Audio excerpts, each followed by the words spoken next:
Buenas noches, Elizabeth. Espero estés bien. Vamos a esperar un poquito, como hoy es la última sesión, a ver si Sí, entran. profe. Vale, Tenemos gracias. unos 5 minuticos. Ajá, vale, perfecto.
Iniciamos. Buenas noches a todos, les doy la cordial bienvenida a la última clase de pedagogía. Para recordarles hacer el llenado de la valoración estudiantil que va a estar habilitado 7 días posteriores al día de hoy y cuenta un 7%, 5% de la nota. Y para compartirles los parámetros de las secciones por videoconferencia, las secciones se graban, pueden verlas nuevamente en la plataforma virtual. Les solicitamos que por favor silencien sus micrófonos y puedan activarlos cuando quieran hacer consultas o aportes con el permiso del docente. Le pedimos que mantenga su cámara activa. De no poder hacerlo, enviar su excusa por el chat de Zoom. De lo contrario, será retirada la sección y le serán restados puntos en la valoración del docente. Mi rol como moderador es facilitar y apoyar en la parte técnica. Consultas por el chat, personal o general. Les exhorto a tener bolígrafo y papel para hacer sus anotaciones y aprovechar al máximo esta sección que tiene una oración de 1 hora. Bienvenidos. Muchas gracias. Good evening.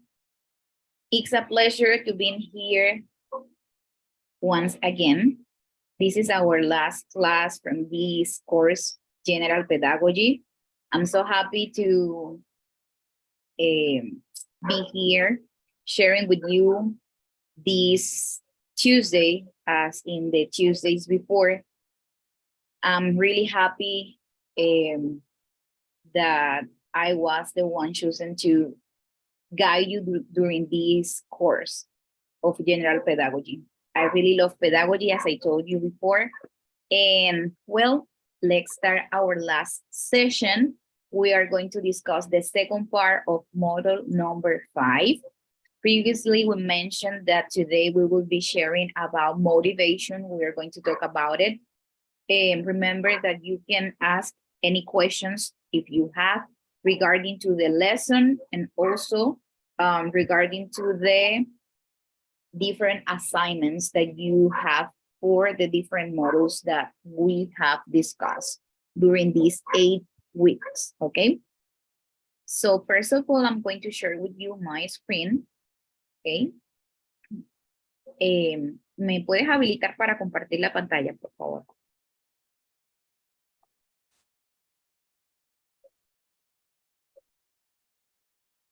Thank you. Okay, so here we have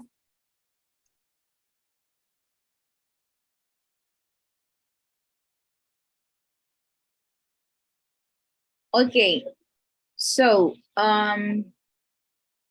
we're going to talk about motivation and Maslow's hierarchy of needs, okay? Teachers can open the door, but you must enter it yourself. This is a Chinese proverb. That's right. The teacher sometimes it's going to give you the different tools that you need to learn, but you have to do something. You have to take the first step, okay? Remember that nothing happened just like a miracle, okay? You need to put some effort if you want to learn. Now, let's talk about motivation. Motivation is one of the driving forces behind human behavior. It fuels competition and sparks social connection. Its absence can lead to mental illnesses such as depression. Motivation is the desire to act in service of a goal. It's the true crucial element in setting and attaining our objective. So when you want to reach something or when you want to attain an objective, it's super important that you be motivated, okay? So this is a crucial element. Motivation encompasses the desire to continue striving toward meaning, purpose, and a life worth living. People often have multiple motives for engaging in any one behavior. Motivation might be extrinsic, whereby a person is inspired by outside forces, other people, or rewards. Motivation can also be intrinsic, okay? whereby the inspiration comes from within, the desire to improve at certain activity. Intrinsic motivation tends to push people more forcefully, and the accomplishments are more fulfilling, okay? So usually we will listen and we will have people that are going to say things like, you can do this, or you will listen some people that are going to say, you are not able to do that. That is not good for you. You are not good enough. You are too old for this, or you are too old for that, okay? So we will have many people trying to say something that may interfere in your decisions. Now, the truth is that the intrinsic motivation is the most important and it's the most powerful motivation, because that motivation comes from the inner you, okay? So it's good to listen to others, but it's not really good when you let them take a part of your decisions, okay? And more when you listen to many people, okay? Nobody else beside you is going to know what is better for you, what you really need, okay? Because you are living your own life, okay? It's your own journey. So you have to take your own decisions. Now, as I told you, it's good to listen to others. This is true.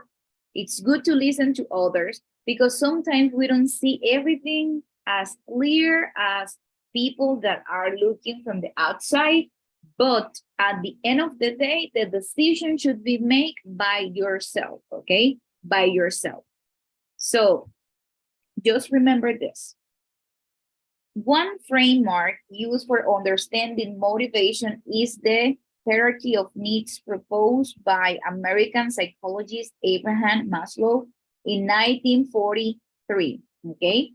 According to Maslow, humans are inherently motivated to better themselves and move toward expressing their full potential, self-actualization by progressively encountering and satisfying several levels of need, from the most fundamental, such as for food and safety, to higher order needs for love, belonging, and self-esteem, okay?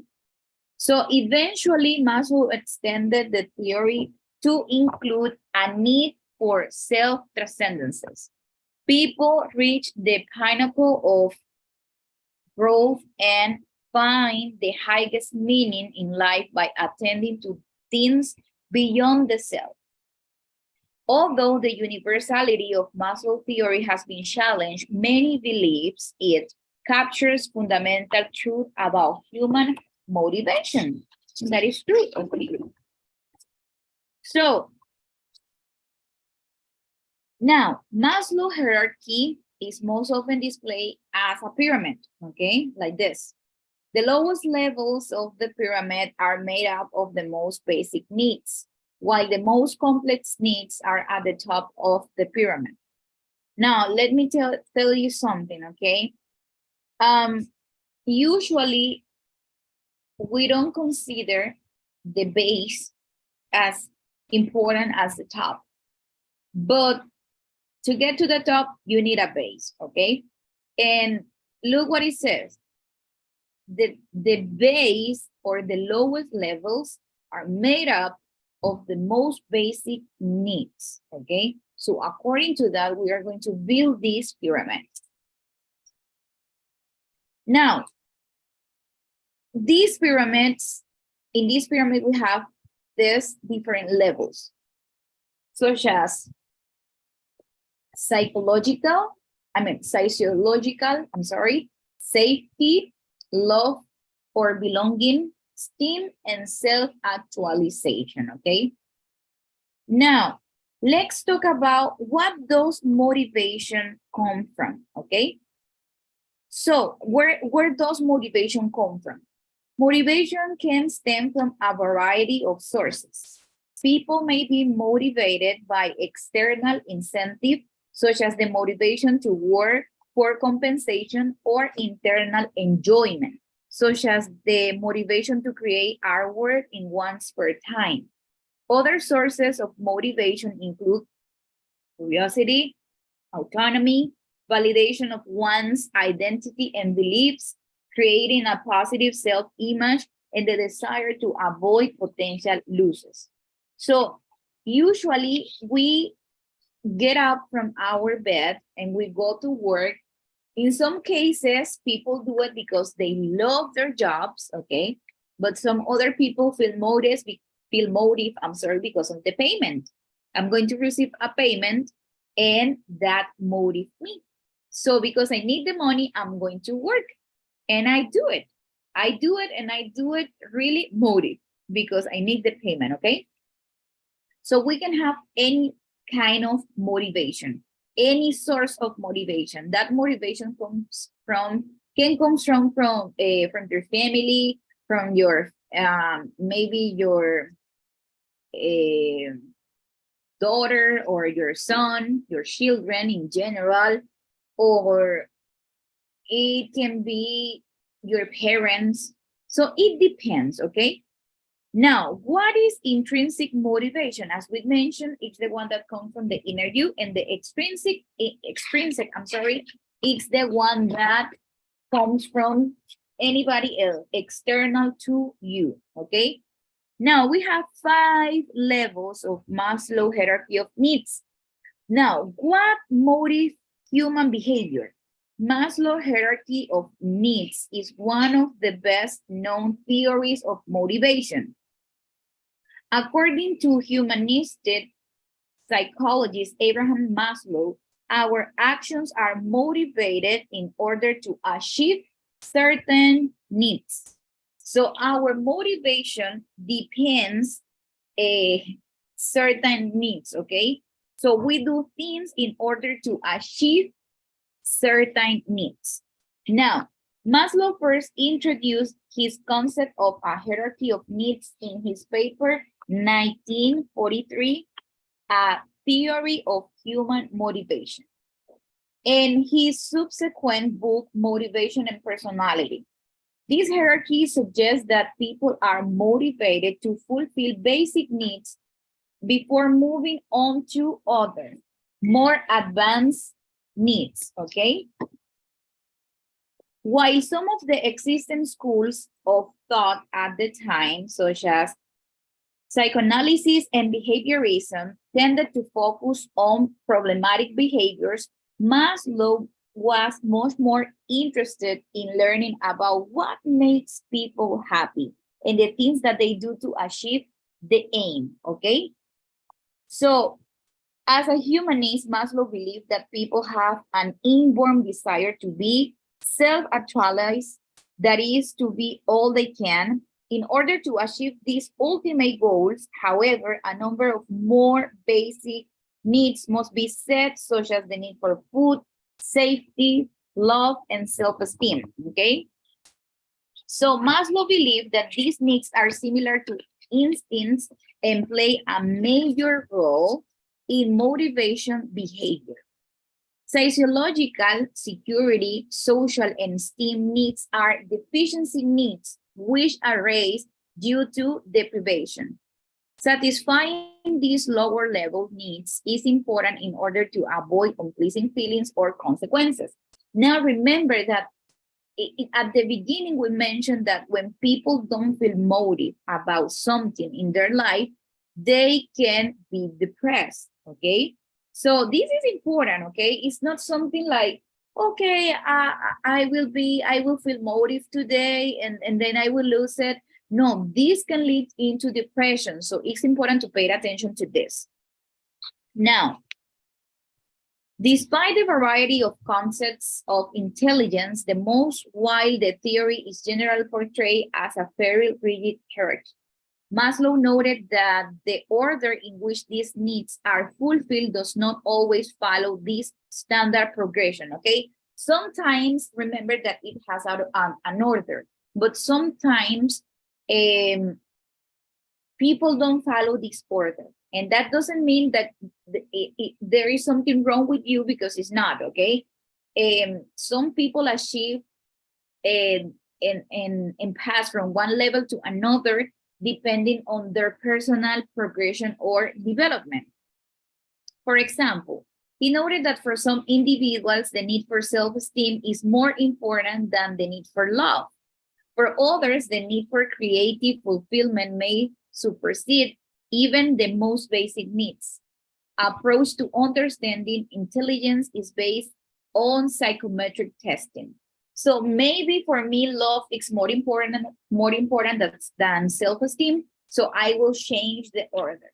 And it's okay, it's totally okay. But at the end of the day, we all have to follow this pyramid, okay? The different levels that are in this pyramid in order to feel that like we are fulfilled, okay? That's the goal. Now, let's talk about the sociological needs, okay? Esta palabra siempre me causa problemas. Sociological need, okay? What is the sociological needs, okay? Now, the basic sociological needs are probably very apparent. These include the things are vital to our survival. Some examples of sociological needs include food, water, breathing, homeostasis, okay? So this is the first level.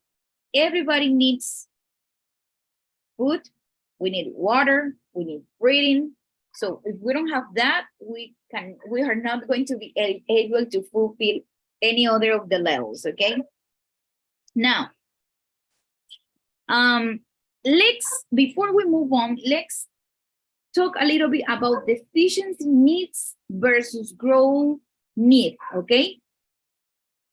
Maslow believed that these needs are similar, okay? And it's important that we achieve the different levels in the pyramid. When we do it, and you will see while we discuss the different levels of this pyramid, that you are in any of those levels. Because when I was studying and preparing this material, I found out myself in one of those levels. And I was like, wow, it's interesting. It's interesting because sometimes we don't think about it, but we have passing through different of these levels, or we are in one of those levels. So it's really interesting. Now, there are things that we need, okay? There are things that we need in order to accomplish and feel like we are done, okay?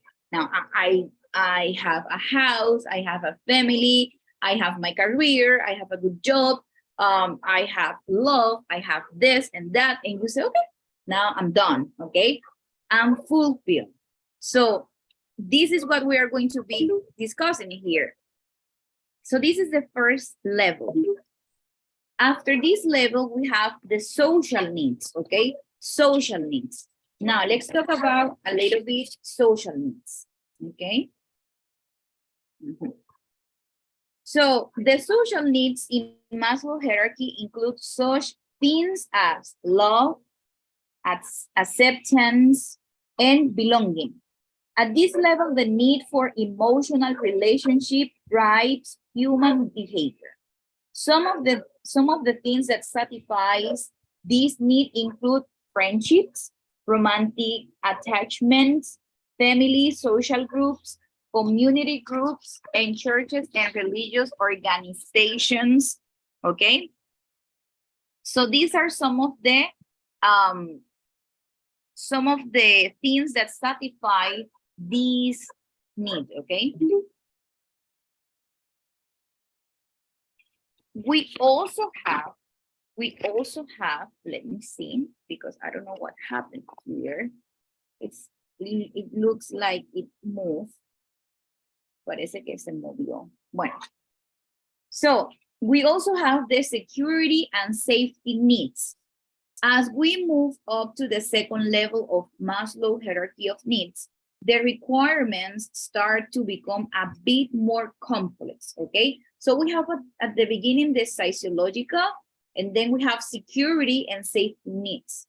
At this level, the needs for security and safety become primary. People want control and order in their lives. So this need for safety and security contribute largely to behaviors at this level. Some of the basic security and safety needs include financial security, health and wellness, and safety against accident and injury. So everybody in this level is like, I need a job because I need to have a stability, right? In this level, we want to have stability and we want to control things, okay? More if we are adults, because we know that we have different responsibilities. So we need to have this financial security. That's why many people, they don't even try to become a work for themselves, okay? Why? Because they feel in their comfort zone, while they are working as an employee for any company. But when they are entrepreneur, they know that things are gonna change, okay? At the beginning, it's difficult.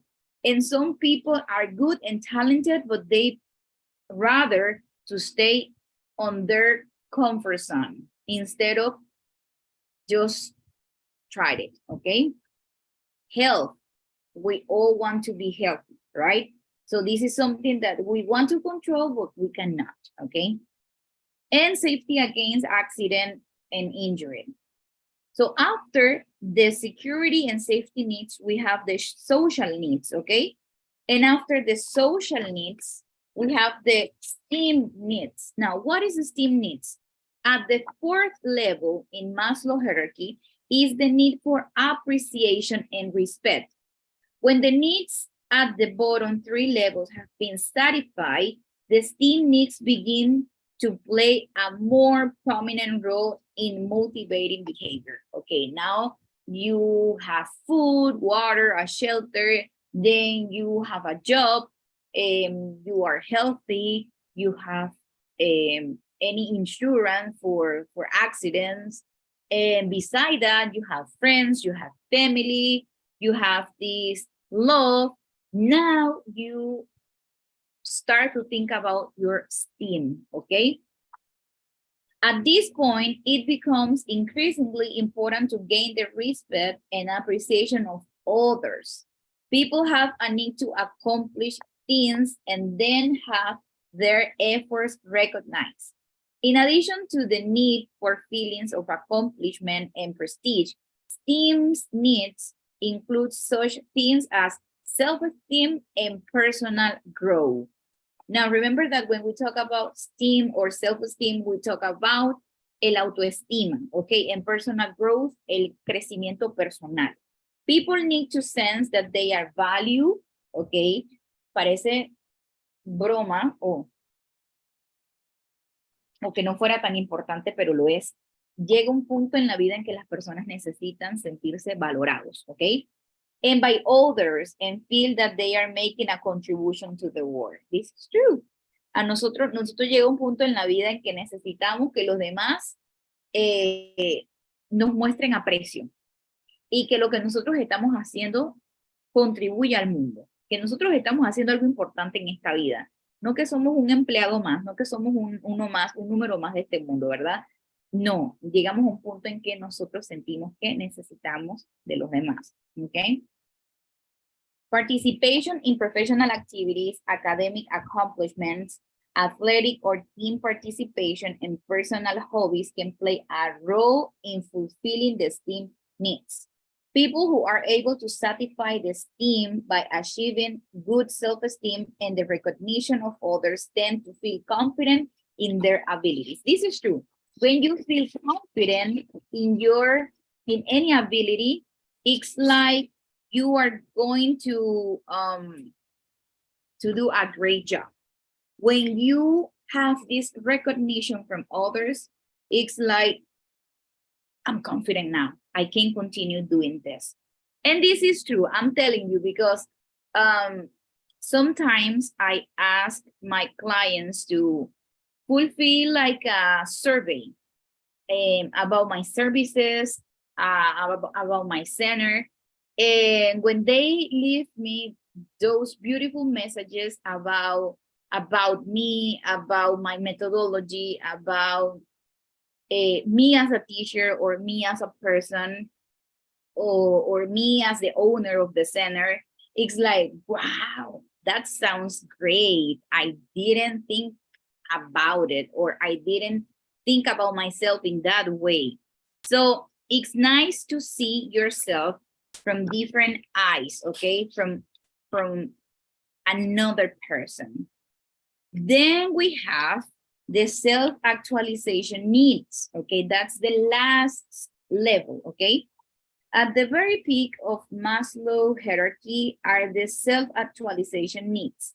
What a man can be, he must be. Maslow explained, referring to the need people have to achieve their full potential as human beings. According to Maslow's definition of self-actualization, it may be loosely described as the full use and exploitation of talents, capabilities, potentialities, etc. Such people seem to be fulfilling themselves and to be doing the best that they are capable of doing. They are people who have developed or are developing to the full stature of which they are capable. Self-actualization people are self-aware, concerned with personal growth, less concerned with the opinions of others, and interested in fulfilling their potential. I consider that I'm in this stage, right? Because I have studied for so many years. I have different diplomas and certifications, and I'm about to start a master's degree. And it's like I have my own house, I have my own car, I have my children. I'm a single mom, but I have my children, I have my own business. I'm also unemployed. I'm done. I'm like in that peak, okay, in that peak. Now, what I'm doing, I'm trying to prove myself that I'm capable to do better than what I did yesterday. I'm not trying to prove something to nobody else. I'm trying to become the better version of myself every single day, okay? And when you are in this point, in this level, you don't really care about others' opinion, others' thoughts. I mean, I don't care, because I know who am I know where am I, and I know where I want to be. So this is so true. Now, why are they so important?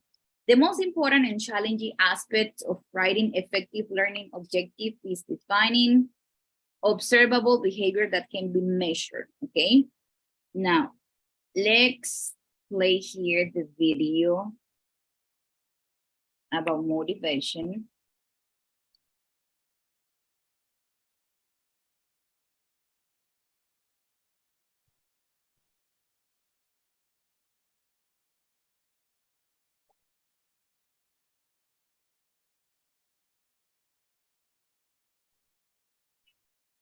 So Jules, VP of a ketchup company, about to use Grammarly to handle a PR issue.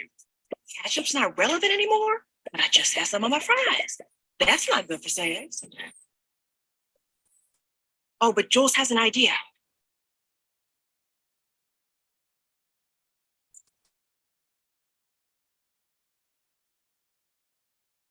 One of the most legendary ideas in the history of psychology is located in an unassuming triangle divided into 5 sections, referred to universally simply as Maslow's pyramid of needs. This profoundly influential pyramid first saw the world in an academic journal in the United States in 1943, where it was crudely drawn in black and white and surrounded by dense and jargon-rich text.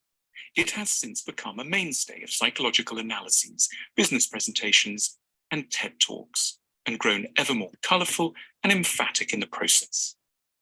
The pyramid was the work of a 35-year-old Jewish psychologist of Russian origins called Abraham Maslow, who'd been looking since the start of his professional career for nothing less than the meaning of life.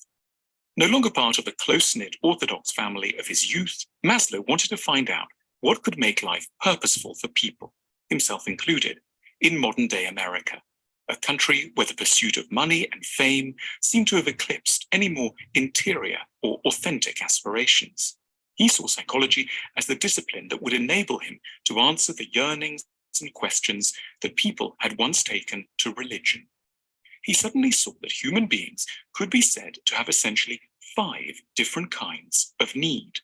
On the one hand, the psychological, or what one could term, without any mysticism being meant by the word, the spiritual, and on the other, the material. For Maslow, we all start with a set of utterly non-negotiable and basic physiological needs for food, water, warmth, and rest. In addition, we have urgent safety needs for bodily security and protection from attack. But then we start to enter the spiritual domain. We need belongingness and love. We need friends and lovers. We need esteem and respect. And lastly, and most grandly, we are driven by what Maslow called, in a now legendary term, an urge for self-actualization. A vast, touchingly nebulous, and yet hugely apt concept involving what Maslow described as living according to one's full potential and becoming who we really are. Part of the reason why the description of these needs laid out in pyramid form has proved so persuasive is their capacity to capture a profound structural truth about human existence. Maslow was putting his finger with unusual deftness and precision on a set of answers to very large questions that tend to confuse and perplex us viciously, particularly when we're young. Namely, what are we really after? What do we long for? And how do we arrange our priorities and give due regard for the different and competing claims we have on our attention? Maslow was reminding us with artistic concision of the shape of an ideal, well-lived life, proposing at once that we cannot live by our spiritual callings alone, but also that it cannot be right to remain focused only on the material either. We need, in order to be whole, both the material and the spiritual realms to be attended to, the base lending support while the summit offers upward direction and definition. Maslow was rebutting calls from 2 kinds of zealots. Firstly, overardent spiritual types who might urge us to forget entirely about money, housing, a good insurance policy, and enough to pay for lunch. But he was also fighting against extreme, hard-nosed pragmatists who might imply that life was simply a brute process of putting food on the table and going to the office. Both camps had, for Maslow, misunderstood the complexity of the human animal. Unlike other creatures, we truly are multifaceted, called at once to unfurl our soul according to its inner destiny, and to make sure we'll be able to pay the bills at the end of the month. Operating at the heyday of American capitalism, Maslow was interestingly ambivalent about business. He was awed by the material resources of large corporations around him, but at the same time, he lamented that almost all their economic activity was, unfairly and bizarrely, focused on honoring customers' needs at the bottom of his pyramid. America's largest companies were helping people to have a roof over their heads, feeding them, moving them around, and ensuring they could talk to each other long distance. But they seemed utterly uninterested in trying to fulfill the essential spiritual appetites defined on the higher slopes of his pyramid. Towards the end of his long life, Maslow expressed a hope that businesses could, in time, learn to make more of their profits from addressing not only our basic needs, but also, and as importantly, our higher spiritual and psychological ones as well. That would be truly enlightened capitalism. In the personal sphere, Maslow's pyramid remains a hugely useful object to turn to whenever we're trying to assess the direction of our lives. Often, as we reflect upon it, we start to notice that we really haven't arranged and balanced our needs as wisely and elegantly as we might. Some lives have got an implausibly wide base. All the energy seems directed towards material accumulation. At the same time, there are lives with an opposite problem, where we've not paid due heed to our need to look after our fragile and vulnerable bodies. Maslow's beautifully simple visual cue is, above anything else, a portrait of a life lived in harmony with the complexities of our nature. We should, at our less frantic moments, use it to reflect with newfound focus on what it is we might do next. Our decision dice are a tool to help you make wiser decisions in work, love, and the rest of your life. Okay, so this is a very interesting video. If you has the chance to pay attention to the video, you will be amazed by the fact that it also talk about money, okay, about material things and about spiritual things. Sometimes we believe that we don't need material things or vice versa, okay? Sometimes we think that the most important things are the spirituals and the materials are not important, or the materials are more important than spiritual. I mean, both are important in our lives, okay? Both are important. We need material things because, I mean, we have family, we have a life. And when you have everything that you need, it's like you are okay, okay? Some people, they get frustrated when they don't have money.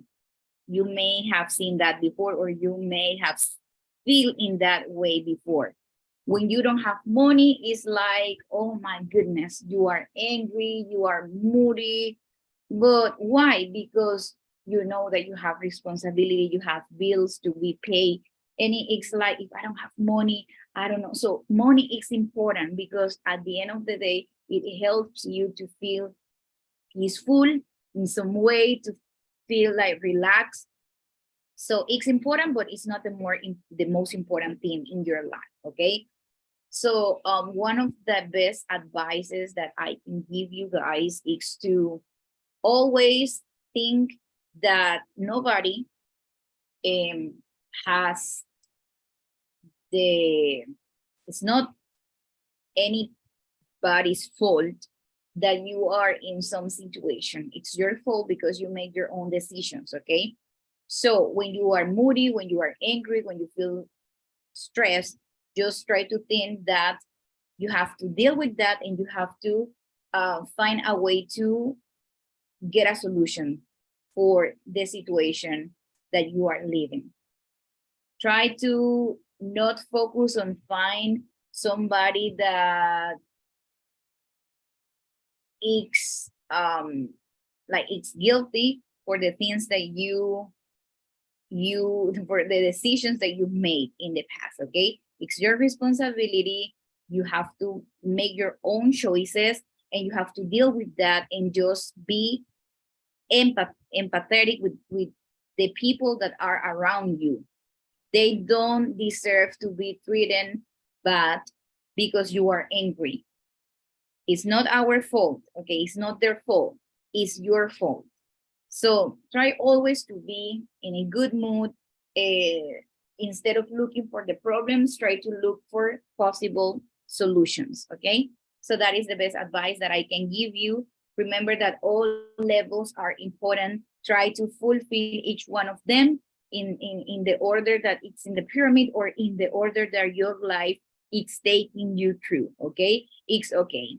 And remember, it's not for anybody else, it's for you. It's for your personal growth, for your personal development. So it was really nice to share another course with you guys. I hope you have learned from this course, that you have enjoyed the different lessons and sessions that we had. And most important, I really hope that you can put all this in practice in your personal and professional lives. So I hope to see you again in another course in the near future. Take care and If you have any questions, remember to text me. Listo.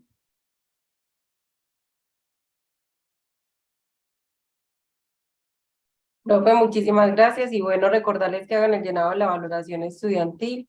Les deseo una feliz noche. Gracias, profe.